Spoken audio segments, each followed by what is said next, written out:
dibentuk oleh Allah di perut ibundanya 40 hari pertama baru berbentuk nutfah, percampuran antara spermatozoa dengan ovum. Thumma yakunu mithla dzalika 'alaqah, 40 hari kedua berbentuk 'alaqah, zirat yang mulai menempel di dinding rahim. Thumma yakunu mithla dzalika mudghah, 40 hari ketiga usia 4 bulan berbentuk mudghah, daging.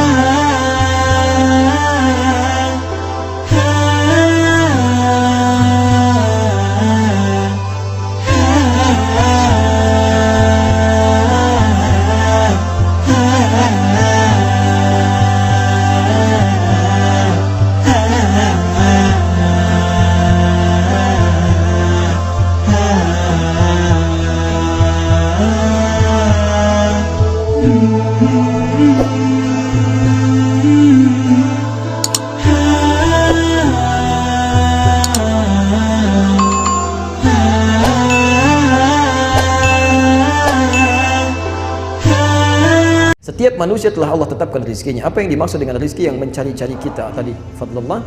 Apakah berarti Allah menambahkan rizki kita dari yang sudah ditetapkan? Baik. Pertama kita jawab dulu pakai Quran dulu. Rizki sudah ditetapkan. Betul. Ada di Quran surah ke-51 ayat 22. Posisi paling kanan di pertengahan ke bawah sedikit. Wa fis samai rizqukum wa ma tu'adun. Wa fis samai, dan di langit itu rizqukum, rizki Anda telah ditetapkan. Wa ma tu'adun, dan dijanjikan oleh Allah akan diberikan. Rizki kita sudah ditetapkan dan dijanjikan akan diberikan. Jadi mustahil ada manusia yang lahir ke muka bumi ini tidak memiliki rizki, itu mustahil. Mustahil. Bahkan kata Nabi telah ditetapkan sebelum kita dilahirkan. Ya. Kalau Anda lihat yang paling gampang di Al-Arba'in An-Nawawiyah, posisi hadis nomor 4 dari Abdullah bin Mas'ud. Di kitab terjemahan posisi paling kiri, ya. Inna ahadakum yujma'u fi batni ummihi 40 yawman nutfah. Setiap Anda diciptakan, dibentuk oleh Allah di perut ibundanya 40 hari pertama baru berbentuk nutfah, percampuran antara spermatozoa dengan ovum.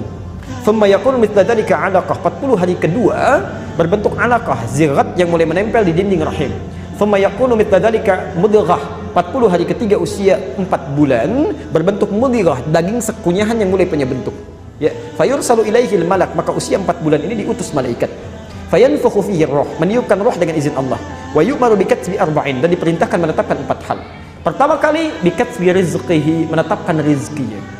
Rizki kita itu sudah ditetapkan oleh Allah sebelum kita bahkan terlahir, dan akan dibawa sampai kita menghadap pada Allah Subhanahu wa taala. Jadi tidak akan ada orang meninggal sebelum dicukupkan rizkinya. Jelas di sini? Baik. Pertama, maaf, rizki tadi ditetapkan di mana? Di langit. Kita hidup di mana? Di bumi. Masya Allah, maka rizki itu mesti turun ke bumi, ya kan? Mesti turun ke bumi. Karena itulah kemudian Allah turunkan rizki ini ke bumi. Al-Baqarah ayat 29, posisi paling kanan sebelah bawah. Huwallazi khalaqa lakum ma fil ardi jami'a. Dan kemudian Allah ciptakan, jadikan untuk kamu semua yang ada di bumi untuk kamu. Karena kamu tinggal di bumi, rizkinya kami turunkan ke bumi. Jelas ya? Rizki ditetapkan di langit, kita hidup di bumi, diturunkan ke bumi. Baik, sekarang ibu bapak tinggal di mana? Enggak, di Kelapa Gading. Bumi kan luas. Bumi luas, ya. Hati-hati. Barangkali Anda di Kelapa Gading, rizkinya ternyata ada di Sumatera. Ya, rizki Anda turun di Sumatera, maka Anda kan harus berangkat, ya. Kerja dapetin itu, ya. Di Kelapa Gading pun masih luas. Ya, tinggal di Istiqamah, rizkinya di mall misalnya kan, dekat mall sana. Maka kan harus berangkat kan? Harus kerja, harus beraktivitas. Maka turun Quran surah kedua Al-Baqarah ayat 168, posisi paling kanan sebelah bawah, ketentuan umum. Ya ayyuhan nasu, hei manusia, kulu mimma fil ardi halalan thayyiba. Silahkan Anda bekerja, beraktivitas untuk cari makan itu. Ini bahasa kiasan, kinayah kalau dalam bahasa Arab. Meminjam satu kata pas prototo untuk mewakili yang lainnya. Bapak kan ditanya, Pak mau kemana? Mencari sesuap nasi. Padahal nggak sesuap kan? Anda cari untuk di rumah, untuk pakai, untuk macam-macam. Ini bahasa Quran asalnya. Ya. Kulu mimma fil ardi, silahkan cari makan di muka bumi. Silahkan bekerja, aktivitas. Silahkan cari. Ya. Jadi pertama, rizki itu menuntut pencarian, dan itu ditetapkan oleh Allah kepada seluruh manusia. Hukum Allah berlaku di bumi, sunnatullahi fil kaun. Jadi maaf, rizki itu pertama terkait dengan ikhtiar kita.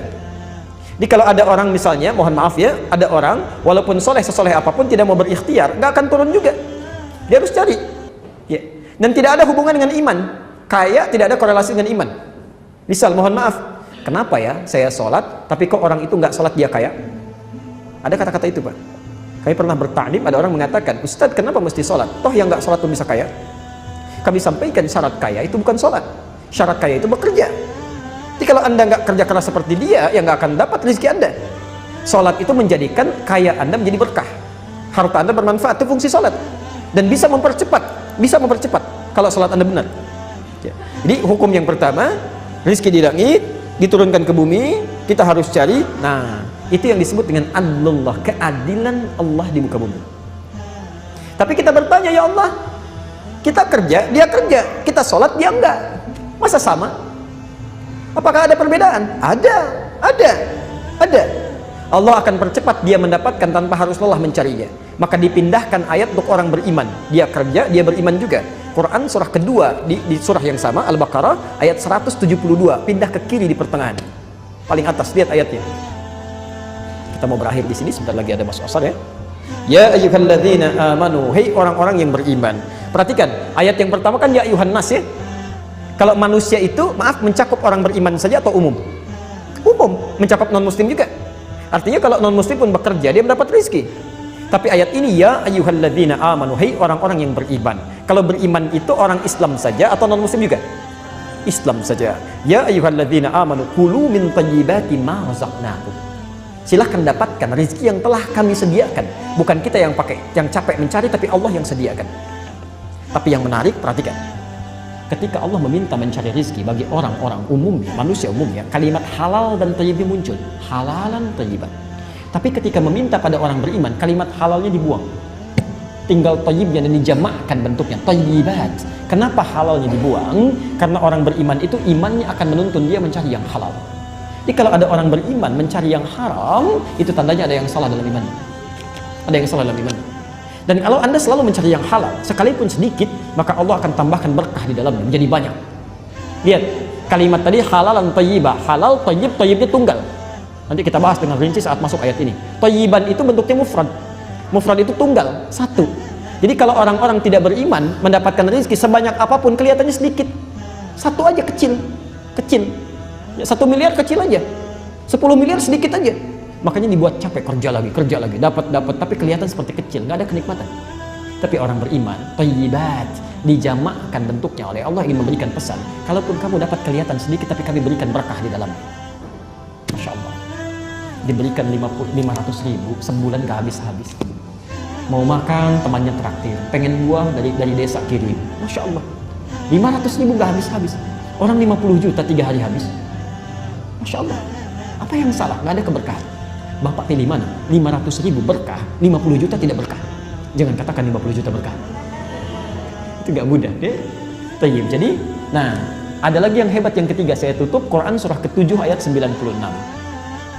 Ini belum nyari sudah turun dan kita tutup di sini. Belum nyari sudah turun. Kalau yang tadi kan masih nyari ya? Nyari dimudahkan, yang ini tidak. Belum nyari Allah sudah dekatkan. Siapa dia? Walau anna ahlal qura amanu wattaqau la fatahna 'alaihim barakatin minas sama'i. Tadi rezeki ada di mana? Langit. Nyari di mana? Di bumi. Sekarang perhatikan. Walau anna ahlal qura, kalaulah satu penduduk kota, satu penduduk negeri, jangankan satu orang, sependuduknya, dia beriman kepada Allah, dia tingkatkan takwanya, dia kerja, dia sholat juga, dia kerjakan sunnahnya, dia puasa sunnah, masya Allah, la fatahna 'alaihim, kami akan buka untuk orang ini barakatin, pintu keberkahan rizki, masya Allah, minas sama'i wal ard, langit dan bumi. Barakatin minas sama'i wal ard, di langit, di bumi dibuka. Ya, kalau rizki ada di langit, cara kerjanya di bumi, pintunya dibuka dua-duanya, di mana lagi yang susah? Itu yang disebut dengan fadlullah, keutamaan yang Allah berikan. Jadi kalau pengen silahkan tunggangi ayat-ayatnya, praktekkan dalam kehidupan, dan semoga Allah memudahkan kehidupan kita semua. Dan tidak cukup dengan amin, harus dipelajari dulu, praktekkan dulu, baru kemudahan itu akan didapatkan.